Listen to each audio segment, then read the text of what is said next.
Assalamualaikum warahmatullahi wabarakatuh. Kembali lagi di channel Berita Mistis. Untuk kisah kali ini masih melanjutkan dari kisah yang sebelumnya, sebuah kisah dari tulisannya Wahyu Aryan TN, kisah yang berjudul Belenggu Sukma.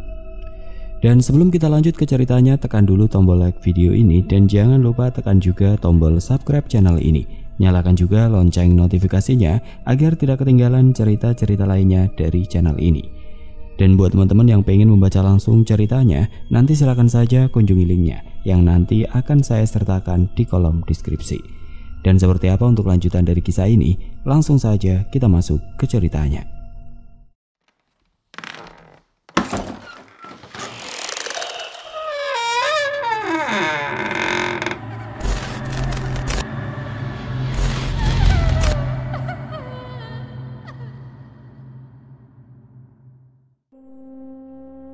Suasana desa Suguhan mendadak ramai. Bayu pun mengarahkan seluruh anggota KKN untuk aktif membantu kebutuhan para warga. Tidak berapa lama kemudian kepala desa datang bersama 5 orang polisi. Mereka mendekat, mengamati mayat yang baru saja ditemukan. "Siapa yang pertama kali menemukan mayat ini?" tanya kepala desa. "Saya, Pak." Seseorang menyelinap dari kerumunan warga, tidak lain dia adalah Pak Warsidi. Polisi meminta semua warga menjauh. Kemudian memanggil orang-orang yang bisa dimintai keterangan, termasuk Agus, Wiryo, Suroso, dan Dharma, yang mengangkat mayat itu dari tengah sungai. Sementara polisi yang lainnya pergi ke area sungai tempat ditemukannya mayat itu. Kepala desa, polisi, dan orang-orang yang akan dimintai keterangan beralih ke ruang tertutup untuk diskusi lebih lanjut. "Kapan Pak Warsidi menemukan mayat itu?" "Seperti biasa, Pak.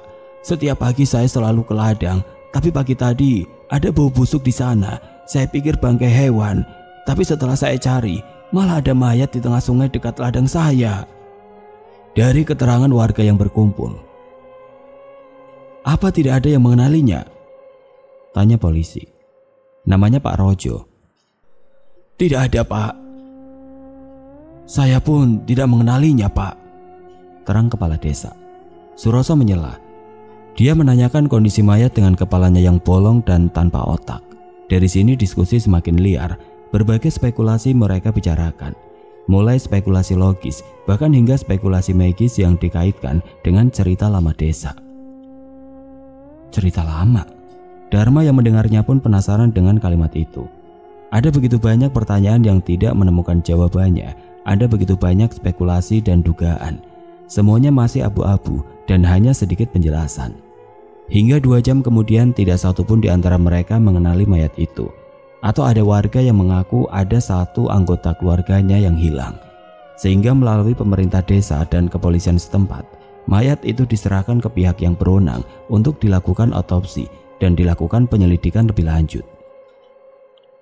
Setelah kejadian aneh saat menemani Della melaksanakan program kerjanya, sendi di tubuh mayat terasa teramat sakit dan susah digerakkan. Beberapa kali dia dipapa saat hendak makan atau sekedar ke kamar mandi. Sore itu Maya memutuskan untuk mandi setelah sehari sebelumnya belum bersahabat dengan air. Namun kali ini Maya kembali merasakan perasaan janggalnya. Di setiap kali guyuran air membasahi tubuhnya, ia merasa ada yang sedang berdiri di belakangnya. Seperti ada yang sedang ikut membasuh tubuhnya. Beberapa kali Maya menoleh, lalu mengamati sekelilingnya dan mencoba untuk tidak menghiraukannya. Saat keluar dari kamar mandi pun Maya merasa seperti ada yang sedang mengikutinya. Tengkuk lehernya terasa dingin. Sesekali Maya meraba lehernya sambil menoleh ke belakang untuk sekedar memastikan jika tidak ada siapa-siapa di sekelilingnya. Maya mempercepat langkah kakinya agar segera sampai di kamar. Namun saat tiba di rumah depan, Maya menangkap orang asing di depan rumah sedang berdiri menatapnya. Orang asing itu tersenyum menyeringnya sambil menganggukkan kepalanya kepada Maya. "Siapa?" pikir Maya. Orang asing itu perlahan berjalan masuk mendekati Maya. Semakin dekat, orang asing itu berubah menjadi wujud yang menakutkan. Tubuhnya membesar dengan taring panjangnya yang berliur. Rambut panjangnya pun tampak berantakan menjuntai hingga ke punggung. Barulah di situ Maya sadar jika yang dia lihat bukanlah orang asing, melainkan demit yang entah dari mana asalnya. Dia menggeram dengan suara berat, membuat Maya beringsut mundur dari tempat berdirinya. Kakinya terasa lemas. Sialnya, Tubuhnya yang masih terasa sakit itu membuatnya terjatuh dengan posisi terduduk dengan pandangannya yang masih menatap ke depan ke arah makhluk mengerikan itu.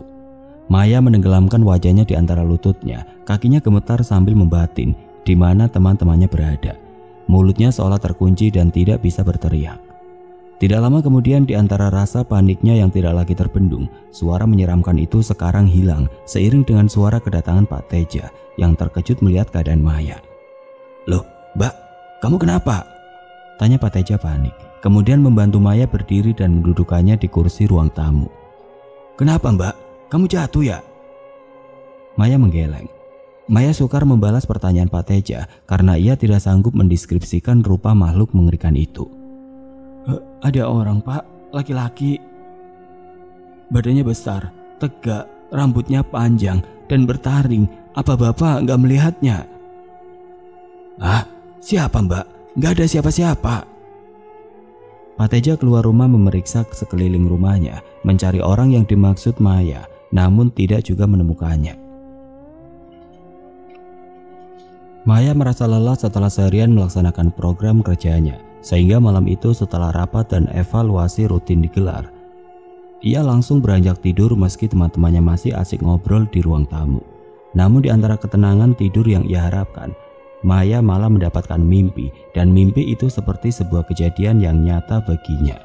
Di mimpi itu Maya tiba-tiba saja berada di sebuah tempat yang tidak asing baginya. Deretan rumah-rumah kecil tampak di ujung pandangannya.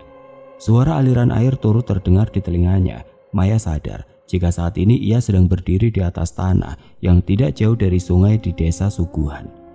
Sendirian dengan kegelapan malam yang hanya diterangi oleh cahaya dari rembulan malam. Namun Maya merasa ada yang janggal. Di mana proyek pembangunan jembatannya? Sejauh mata memandang, Maya hanya melihat sungai dan belukar yang terjejer di tepinya. Maya lantas melangkah, menyusuri tanah di sekitarnya. Ia melihat keadaan di sekitarnya sambil terus berpikir mengapa dirinya tiba-tiba berada di sana.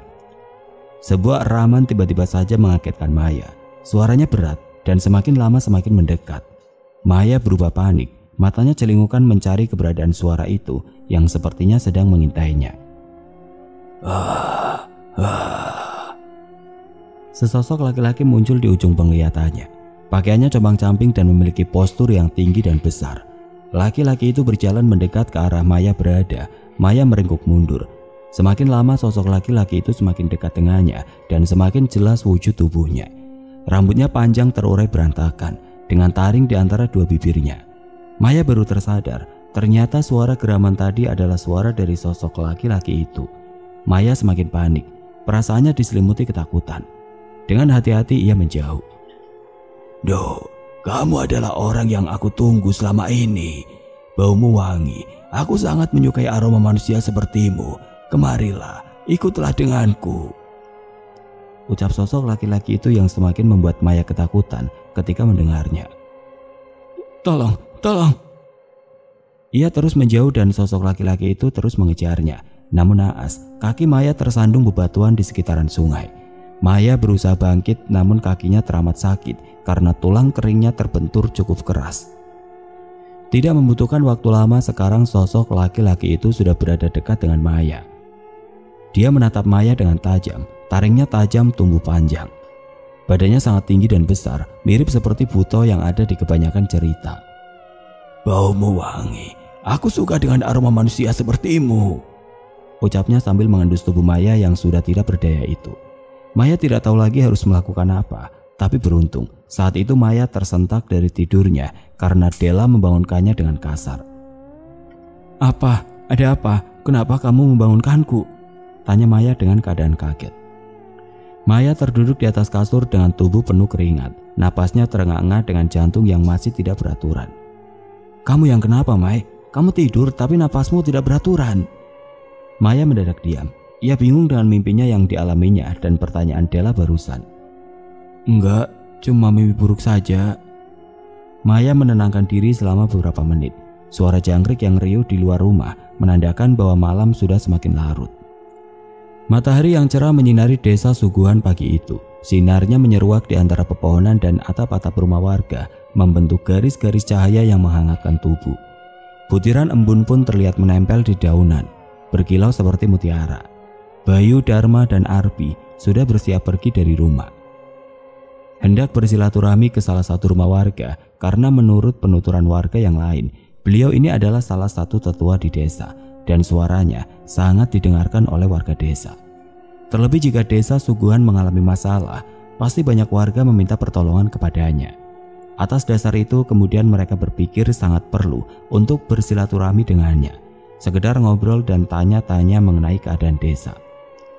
"Assalamualaikum, permisi," ucap Bayu sesaat setelah sampai di depan sebuah rumah warga yang bernama Mbah Rahman. Beberapa menit kemudian terdengar sautan dari dalam rumah. Laki-laki parubaya dengan tongkat di tangan kanannya muncul dari salah satu kamar di rumah itu. "Waalaikumsalam. Silakan duduk, Mas. Mas KKN ya?" Di situ melalui Bayu, mereka langsung menjelaskan maksud dan tujuannya ke sana. Tidak disangka di rumahnya Mbah Rahman bercerita banyak hal tentang keluarganya, kehidupannya, dan tentang desa Suguhan. Baginya, desa Suguhan ini sudah lebih dari sekedar desa dan rumah tempat ia tinggal. Tapi lebih dari itu, sebuah figura berisi selembar kertas coklat terpajang di salah satu sisi tembok rumahnya. Di atas kertas itu tertulis sebuah kalimat. "Terima kasih Rahmawati, sukmamu abadi bersamaku. Namamu akan selalu ada dan tumbuh dengan usiaku. Rahmawati, aku akan selalu mencintaimu walau dunia membatasi antara keberadaanmu dan keberadaanku." "Rahmawati, kalau boleh tahu siapa, Pak?" tanya Bayu karena sempat membacanya saat baru masuk ke dalam rumah. Sejenak kepala Mbah Rahman menunduk, kemudian kembali tegak lalu tersenyum dan berkata, "Rahmawati, dia istri saya yang sangat saya cintai hidup dan mati, Mas. Sekarang dia sudah tenang dengan pemiliknya yang sesungguhnya. Surat itu adalah surat yang saya tulis tepat setelah dia dikuburkan 20 tahun yang lalu," ucap Pak Rahman. "Maaf Mbah, saya tidak tahu," ucap Bayu merasa sungkan. "Tidak masalah, Mas. Tahu kenapa desa ini dinamai desa Suguhan?" tanya Pak Rahman. Dharma, Arbi, dan Bayu menggeleng bersamaan. "Memangnya kenapa, Mbah?" "Coba lihat di beberapa sudut desa dan di persimpangan desa. Apa kalian melihatnya?" tanya Mbah Rahman. "Apa, Mbah?" Dharma, Bayu, dan Arbi belum menyadarinya. Beberapa detik kemudian barulah Dharma teringat. "Apa ada kaitannya dengan sesajen-sesajen itu, Mbah?" Mbah Rahman tersenyum, seraya menganggukkan kepala. "Benar, Mas. Suguhan itu bahasa Jawa yang artinya memberikan, menyuguhkan, dan sajen-sajen itu diberikan untuk menyuguhkan kepala desa." "Mereka?" saut Bayu. "Iya, mereka yang ada dan hidup lebih dulu di tanah ini sebelum kami para warga yang tinggal di sini. Sajen itu disuguhkan kepada mereka," jawab Mbah Rahman. "Maksudnya leluhur desa?" "Bukan, mereka bukan manusia. Mereka sudah ada bahkan sebelum tanah ini terjamah manusia." Jauh sebelum dihuni oleh banyak orang, tanah desa Suguhan adalah seperti di sekelilingnya, berupa tanah pegunungan dan konon dulunya dihuni oleh ratusan bahkan ribuan demit yang memiliki kekuatan yang sangat hebat. Selain itu, tanah ini dulunya juga dijadikan jadi tempat mengubur jenazah, bahkan konon sudah ada sejak zaman penjajahan. Mulai dari korban pembunuhan, korban perang, bahkan korban kecelakaan juga dikuburkan di tanah ini. Hingga tibalah di suatu waktu tanah itu berganti dengan pemukiman warga yang terus berkembang hingga sekarang. Proses ketika mengalihkannya menjadi pemukiman penduduk pun tidak mudah, Mas. Sesajen itu ada syarat-syaratnya dan harus terus dilakukan. Jika tidak, saut Bayu. "Jika tidak, desa ini akan celaka," ucap Mbah Rahman. "Terus akan sampai kapan sesajen itu diberikan? Kenapa sampai mereka mengganggu warga jika itu tidak dilakukan?" "Bukan mereka yang mengganggu, tapi manusia yang memilih tinggal di tanah ini yang mengganggu mereka," jawab Pak Rahman sambil mengangkat wajahnya memandangi langit-langit rumahnya. Kemudian matanya terpejam. Mbah Rahman mencoba mengingat kembali ingatannya yang menyangkut dengan sesuatu yang beliau sebut mereka. Jika Mbah Rahman tahu sejarah itu, Mengapa Mbak Rahman mau tinggal di sini? Mbak Rahman tersenyum. Jika sejak kandungan saya tahu sejarah itu dan bisa memilih di mana saya dilahirkan, saya akan memilih untuk tidak dilahirkan di sini, Mas. Bapak dan ibu saya pun ada di sini jauh setelah semua itu terjadi. Istri saya adalah salah satu korbannya. Dia Rahmawati, memiliki wangi kembang Wijaya Kusuma yang menarik keberadaan para danyang desa ini. Banyak di antara mereka yang menginginkan Rahmawati, ingin menjadikan istrinya, ratu, bahkan budak sekalipun.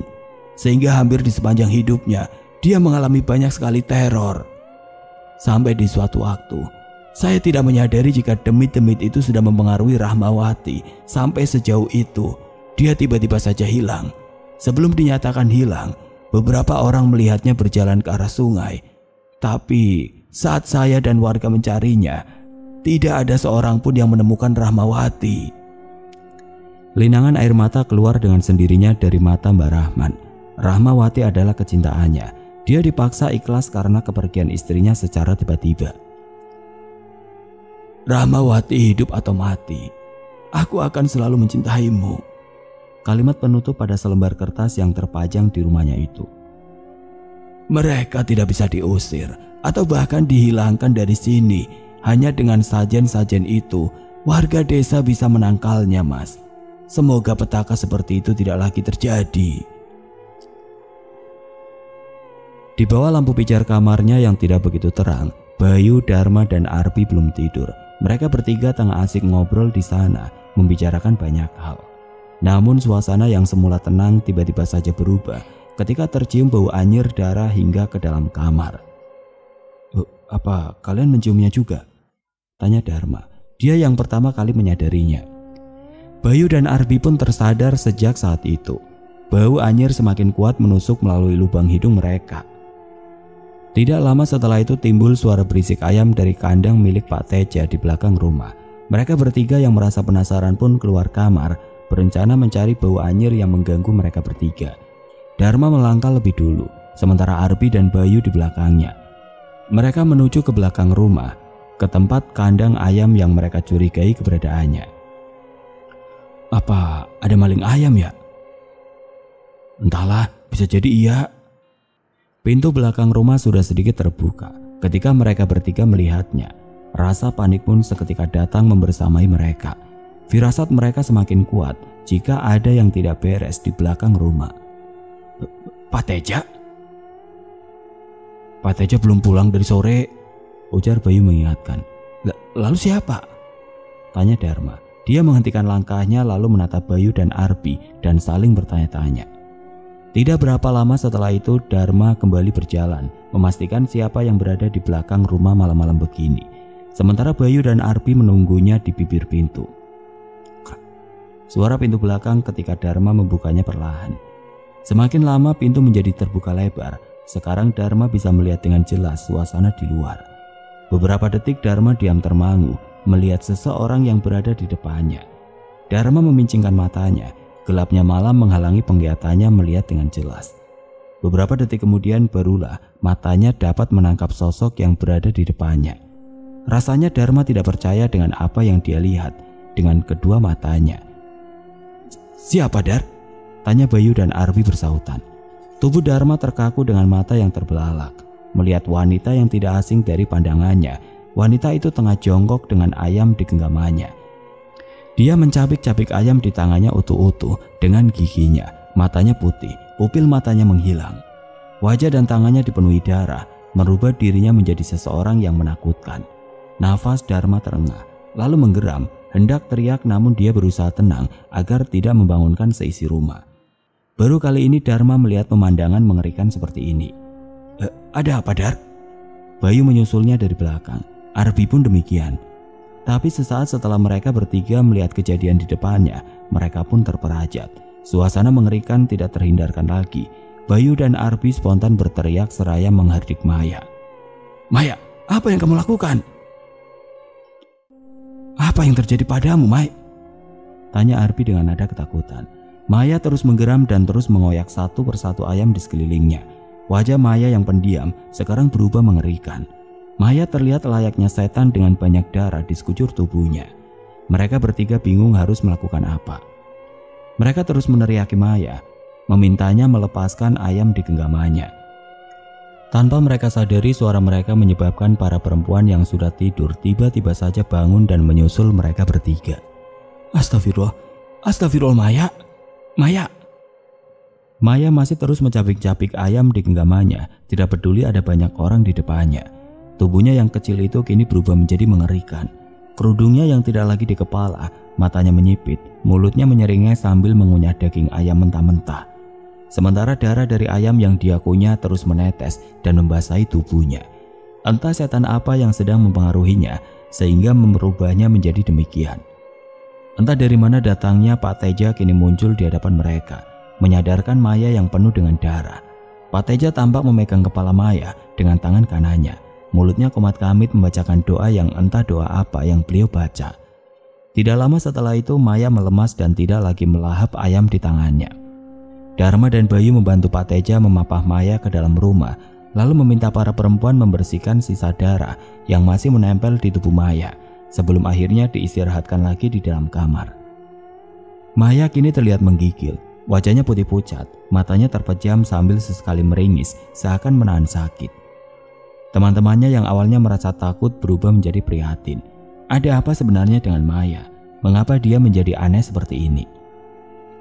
Apa yang terjadi dengan Maya, Mas? Mbak, siapa yang memergokinya pertama kali? Saya, Pak, tapi saya tidak tahu apa yang terjadi dengan Maya saat menemukannya. Maya sudah dalam keadaan seperti yang Bapak lihat tadi. Maya terlihat menggigil, mulutnya tampak membuka dan menutup. Dengan suara lirih ia menggumamkan sesuatu. Haus, aku ingin minum. Lirihnya dengan mata yang masih terpejam. Putri pun bergegas mengambilkannya air minum, lalu mendekatkannya pada Maya. Anehnya, Maya malah menggeleng, menjauhkan segelas air yang didekatkan kepadanya. Darah, lirih Maya lagi. Semua orang yang mendengarnya berusaha mencerna apa yang Maya katakan. Apa Maya? Bayu bertanya. Darah. Matanya tiba-tiba membuka, matanya masih putih sepenuhnya tanpa ada pupil hitamnya. Darah, carikan aku darah, carikan aku darah. Teman-temannya dibuat melongo oleh tingkah laku Maya yang belum kunjung mereda. Pak Teja yang tampak diam kini terlihat masuk ke dalam kamarnya, lalu kembali lagi dengan membawa sebuah kain jarik yang entah akan dia gunakan untuk apa. Selimutkan di atas tubuh Mbak Maya, Mbak, untuk jaga-jaga. Ini bukan kain jarik biasa, semoga bisa meredakannya. Benar saja Maya terlihat lebih tenang dan kembali tidur walau masih dengan nafas yang terengah-engah. Pak Teja meminta Bayu, Dharma dan Arbi tidur di ruang tamu saja, berjaga-jaga jika terjadi hal-hal yang tidak diinginkan lagi. Malam itu suasana sudah sedikit lebih tenang, namun tidur di luar menjadikan Bayu, Dharma dan Arbi kedinginan dan dihantui rasa cemas. Mereka bertiga tidur berdempetan dengan selimutnya masing-masing. Aku merasa ada yang tidak beres, ucap Arbi. Seolah benar setelah Arbi mengatakan itu, suasana berubah seketika. Dok. Bayu, Dharma dan Arbi mendengar sesuatu dari belakang rumah. Menyadari hal itu, mereka pun mulai membaca 3 surat utama perlindungan diri, Al-Ikhlas, Al-Falaq, dan An-Nas. Mereka membacanya berulang-ulang. Duk, duk. Suara asing itu kedengaran lagi, seperti suara langkah kaki. Langkahnya pelan namun suaranya kedengaran jelas hingga ke depan rumah. Pak Teja, ucap Arbi. Gak mungkin kaki Pak Teja menimbulkan suara seperti itu, timbal Dharma. Sekarang suara langkah itu disertai dengan suara menggeram. Mereka bertiga semakin cemas. Mereka pun memejamkan mata dan menutupnya dengan selimut. Mulut mereka terus komat-kamit membaca doa. Peralatan dapur terdengar berjatuhan bersamaan dengan suara pintu belakang yang terbuka perlahan. Sialan, apalagi itu? Bayu, Dharma dan Arbi berpandangan. Aku masih ingat jelas, pintu belakang sudah aku tutup dan kukunci. Mungkin lebih baik kita lihat, bisik Dharma kepada Bayu dan Arbi. Tapi Arbi tidak menghiraukannya dan mengatakan, kita tidur sajalah. Tapi Dharma sudah kepalang penasaran, dia masih teguh dengan keinginannya. Dharma beranjak sendirian, dengan jantung berdebar ia berjalan pelan menuju belakang. Namun baru 5 langkah sampai di perbatasan antara rumah depan dan belakang, dia dikejutkan dengan banyaknya sosok mengerikan berwujud manusia, namun dengan tubuh yang penuh dengan luka dan nanah. Satu di antara mereka memiliki postur yang lebih besar dan tinggi, dan bagian yang mengerikannya adalah sosok yang paling besar itu membawa sepotong kepala di tangannya. Astagfirullah. Dharma terperajat lalu seketika berlari kembali ke posisinya semula dan menambah kencang rapalan doa-doanya. Apa? Ada apa, Dar? Bayu dan Arbi bersautan bertanya. Dharma bingung menjelaskannya bagaimana. Ia hanya menjelaskannya dengan kata yang terlintas di otaknya saja. Enggak tahu, pokoknya mengerikan. Tegas Dharma yang membuat Bayu dan Arbi seketika terdiam dan berhenti bertanya. Beberapa menit kemudian barulah Dharma teringat bahwa makhluk-makhluk yang ia lihat tadi adalah makhluk yang dijumpainya di sungai ujung desa tempo lalu. Tidak disangkanya sekarang mereka menyambangi posko KKN-nya. Dan Dharma pun berpikir jika kejadian yang menimpa Maya tadi berkaitan erat dengan kemunculan mereka. Pagi harinya suara azan subuh membangunkan mereka bertiga. Ketiganya mengeluh pegal-pegal setelah semalam dihantui oleh rasa takut yang tidak berkesudahan. Dering HP Bayu berbunyi. Sebuah panggilan masuk dari HP-nya. Pak Bagus, telepon dari Pak Bagus. Pak Bagus adalah dosen pendamping kelompok mereka. Bayu manggut-manggut dalam percakapannya, entah apa yang dia bicarakan dengan Pak Bagus. Beberapa menit kemudian Bayu menutup panggilannya, kemudian berujar. Jam 10 Pak Bagus akan datang dan sidak ke sini. Dharma dan Arbi yang mendengarnya pun sontak terduduk. Lalu menoleh ke jam dinding rumah yang sudah hampir menunjuk ke angka 7. Memang sudah disampaikan jika dalam berjalannya KKN, dosen pendamping akan menyempatkan datang memantau. Tapi kenapa mendadak begini? Apalagi semalaman baru saja ada insiden yang membuat satu kelompok bingung mengatasinya. Pak Bagus akan datang jam 10, kumpul di ruang tamu ya. Tulis Bayu di grup WhatsApp KKN mereka. Tidak lama kemudian satu persatu para perempuan datang, kemudian mempersiapkan laporan harian KKN mereka. Jaga-jaga jika sewaktu-waktu ditanya. Perlu kamu memberitahu Pak Teja? Tentu saja perlu.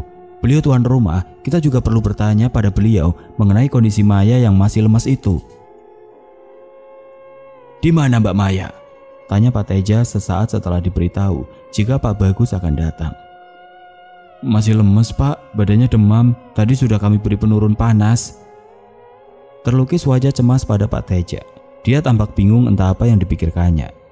Ya sudah Mbak, biarkan Mbak Maya istirahat saja. Jika nanti Pak Bagus menanyakannya, dijawab saja jika sedang sakit biasa ya. Jangan bilang perkara semalam. Semua mengangguk setuju. Tanpa bertanya alasannya pun mereka sudah paham apa tujuannya. Ya, tidak lain agar program KKN mereka tetap berjalan dengan lancar. Singkat cerita, satu buah mobil datang mendekat ke pekarangan rumah. Satu orang sopir bersama dengan penumpangnya turun dari atas mobil yang tidak lain adalah Pak Bagus. Assalamualaikum. Ucap salamnya seraya menjabat tangan Bayu, Pak Teja, dan yang lainnya yang sudah menunggunya di depan rumah. Saat itu Pak Bagus banyak menanyakan sejauh mana program KKN sudah terlaksana dan menanyakan bagaimana anak-anak KKN-nya kepada Pak Teja. Semua menutup rapat-rapat soal semua kejadian janggal yang menimpa mereka. Semua berjalan lancar dan tidak ada masalah, Pak. Ujar Bayu saat ditanya sudah mengalami kesulitan apa selama KKN di desa Suguhan. Oh ya, seingat saya jumlah perempuannya ada 5, yang satunya kemana? Tanya Pak Bagus tiba-tiba. Bayu memandang teman-temannya seolah bingung dengan lontaran pertanyaan Pak Teja yang tiba-tiba menanyakan Maya. Maya yang Bapak maksud, dia sedang tidak enak badan Pak. Kemarin kelelahan habis bantu yang lain melaksanakan program kerja. Sekarang Maya di dalam kamar sedang istirahat. Ucap Dela. Benar, tidak ada apa-apa kan? Tanya Pak Bagus memastikan. Iya Pak, Maya hanya perlu istirahat saja. Terdengar suara gesekan pintu terbuka dengan tiba-tiba. Seorang perempuan muncul dari sebuah kamar dengan wajah pucat dan lemas. Semua orang yang menyadari kemunculannya kini menatapnya dengan heran. Mbak Maya, panggil Pak Teja. Maya tiba-tiba saja keluar kamar, kemudian bergabung dengan teman-temannya bertemu dengan Pak Bagus. Dela dan Putri pun spontan membantunya, lalu mendudukannya di antara mereka berdua. Kamu istirahat saja Maya. Mbak Maya kalau masih kurang sehat, Di dalam kamar saja istirahat, saya tidak masalah, ujar Pak Bagus. Maya menggeleng tanpa mengeluarkan suaranya. Bibirnya pucat putih dan tubuhnya terasa dingin. Beruntung perhatian Pak Bagus tidak terfokus kepadanya dan Bayu pun mengalihkan perhatiannya dengan cara banyak memberinya pertanyaan. Setelah hampir 1 jam Pak Bagus pun pulang, diantar oleh Pak Teja dan yang lainnya keluar rumah. Mungkin ini akan menjadi kunjungan pertamanya dan terakhir di desa Suguhan, karena katanya akan bertemu lagi ketika penarikan nanti di kampus. Maya, sebaiknya kamu istirahat saja, ucap Putri sambil menoleh ke tempat Maya berdiri. Tapi setelah menoleh, Putri tidak melihat keberadaan Maya. Dia lantas mencarinya di antara teman-temannya yang lain dan tidak menemukannya juga. Di mana Maya? Bisik Putri pada Dela. Tadi kan di situ. Enggak ada. Setelah mobil Pak Bagus pergi dan tidak terlihat lagi, buru-buru Putri ke dalam kamar mencari keberadaan Maya. Jantung Putri terhenti. Dia melihat Maya di atas kasur sedang tertidur dan tidak ada gerak-gerik yang menunjukkan jika dia baru saja keluar kamar. Maya, dia tidur, ucap Putri dengan bibir bergetar dan perasaannya campur aduk. Lalu Maya yang keluar kamar? Tanya Putri dengan raut wajah panik. Semuanya saling pandang, termasuk Pak Teja. Pak Teja menyelinap masuk ke dalam kamar, menatap Maya beberapa lama.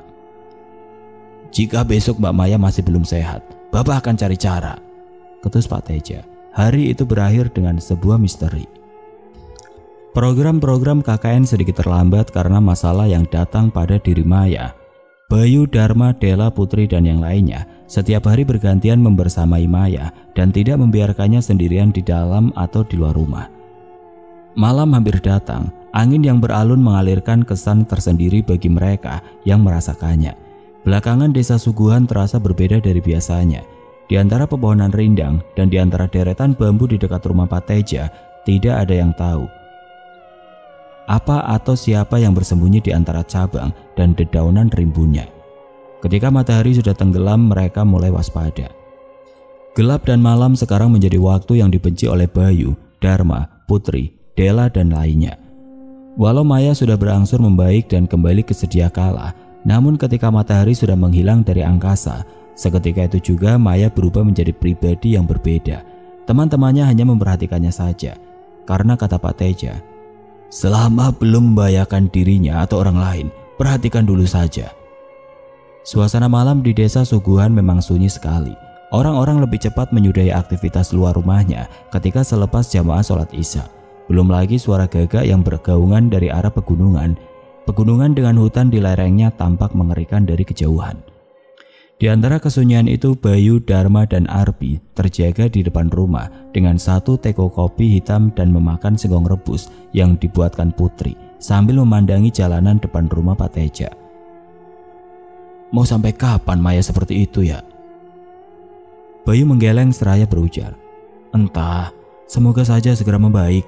Tidak mungkin dia pulang dari sini masih dalam keadaan seperti itu. Dharma yang jauh lebih tahu mengenai hal-hal yang tidak diketahui temannya pun rasanya ingin bercerita pada Bayu dan Arpi malam itu. Dharma terdiam sejenak sambil menuangkan kopinya pada piring kecil, lalu menyeruputnya dengan santai. Dia lantas menatap Bayu dan Arpi seakan enggan menceritakannya. Bukan apa, tapi karena Dharma takut dua temannya itu menyalahkannya dan menganggap ceritanya hanya bualan belaka. Menurut kalian berdua, apa yang terjadi pada Maya? Dharma melontarkan pertanyaan. Kesambet lah, kenapa lagi? Ish. Apa kalian tidak melihat pemandangan aneh dengan mata kalian? Dharma meningkatkan level pertanyaannya. Aneh? Enggak.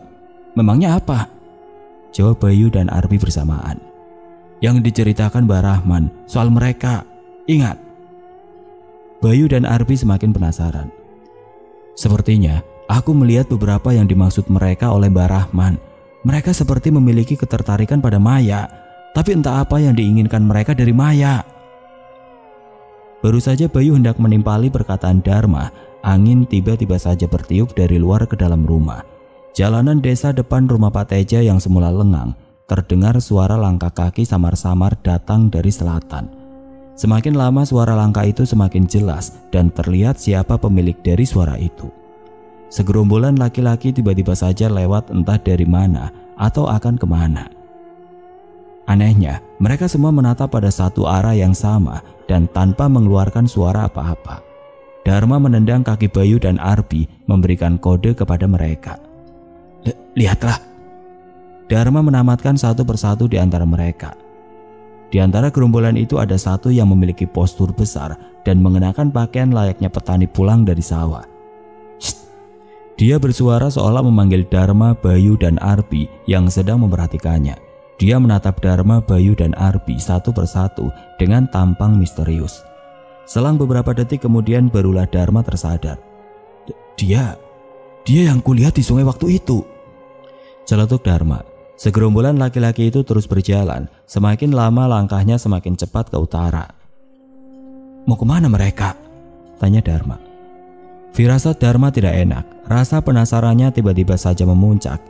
Seringkali rasa takut akan tersisi oleh hal-hal konyol yang tiba-tiba saja datang dan menyelimuti perasaan tuanya. Seperti itulah yang sedang melanda Dharma. Dharma beranjak dari duduknya, menarik Bayu yang duduk di sebelahnya lalu berjalan agak cepat, membuntuti gerombolan laki-laki tadi dari belakangnya. Mau kemana, Dar? Mau tahu kemana mereka perginya? Arbi menyusul mereka berdua karena menurutnya terjaga sendirian di dalam rumah dalam keadaan seperti ini bukanlah hal yang tepat untuknya. Jika ada apa-apa, kamu orang pertama yang aku salahkan, Dar. Herdik Arbi. Gerombolan laki-laki itu menerobos kegelapan malam tanpa hambatan. Padahal jalanan sepi tanpa ada penerangan. Dharma beberapa kali menyalakan senter HP-nya hanya untuk membantunya berjalan. Sesekali Dharma menoleh ke kanan dan ke kiri untuk memastikan jika dia masih di tempat yang aman. Apa kalian sudah pernah jalan ke arah sini? Bayu dan Arbi menggeleng. Desa Suguhan sangat luas. Tidak semua jalanan sudah mereka tapaki sejak pertama kali datang ke sini. Tanpa mereka sadari jalanan semakin sempit dan berubah menjadi tanah merah yang becek. Suara gesekan bambu pun terdengar semakin dekat. Bayangan pepohonan rimbun terlihat dari kejauhan. Lagi, rasa penasaran Dharma menuntunnya untuk memeriksa itu. Dharma menyorot ke sekeliling dengan seksama, memeriksa beberapa titik yang ia curigai. Dia merasa banyak pasang mata yang sedang memperhatikannya dari antara cabang-cabang pohon itu. Jangan kemana-mana, tetap berdekatan di sini. Duk. Arbi tersandung lalu tersungkur di atas tanah tempatnya berdiri. Saat Dharma dan Bayu membantunya, barulah mereka beristighfar tersadar jika sekarang mereka berada di antara puluhan makam. Apa kalian ingin mati seperti yang kalian lihat ini? Sebuah suara berat muncul entah dari mana asalnya. Kalian berdiri di tanah siapa? Manusia-manusia tamu seperti kalian tidak semestinya mencari tahu siapa sebenarnya aku di sini. Di mana mereka? Di mana mereka? Ketiganya mencari keberadaan segerombolan orang tadi yang tiba-tiba lenyap di antara gelapnya malam, menyisakan suara-suara yang membuat mereka merasa ketakutan. Hanya Dharma yang berasal dari Jawa, itu artinya hanya dia yang mengerti dengan suara itu. Dharma mencoba menjelaskannya pada Bayu dan Arbi. Bayu membaca ayat kursi, dia diajarkan jika ayat kursi bisa mengusir setan. Tapi, terjebak di situasi sulit membuatnya tidak yakin. Aku nggak tahu apa maksud ucapannya itu, tapi itu terdengar seperti sebuah peringatan. Pungkas Dharma. Kita pergi saja dari sini. Tapi nampaknya keinginan mereka pergi sudah terlambat. Tubuh Dharma, Bayu dan Arbi mendadak kaku. Dari kejauhan gerombolan laki-laki misterius itu kembali muncul, memperlihatkan wujudnya yang menyala kemerahan di antara gelapnya malam. Berat sekali tubuhku buat digerakkan. Keluh Dharma yang juga dikeluhkan Bayu dan Arbi. Mereka bertiga terkesiap, tubuhnya kini gemetar karena dipaksa menyaksikan sebuah pemandangan mengerikan tepat di hadapan mereka.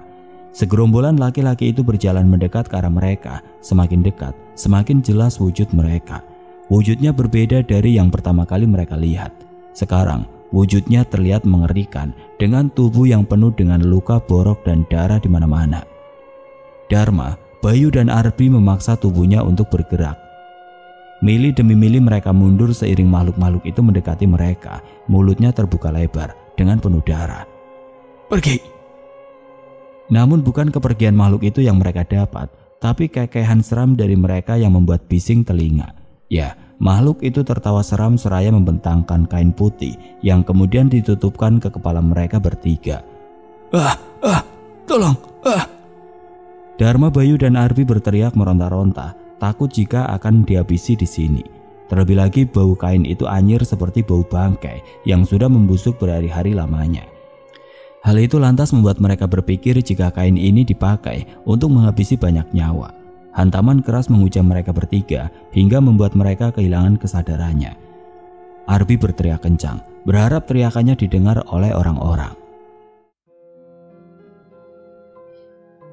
Oke teman-teman, sampai di sini dulu ceritanya. Nantikan kelanjutan kisah ini di video berikutnya. Agar tidak ketinggalan, klik tombol subscribe channel ini dan nyalakan lonceng notifikasinya.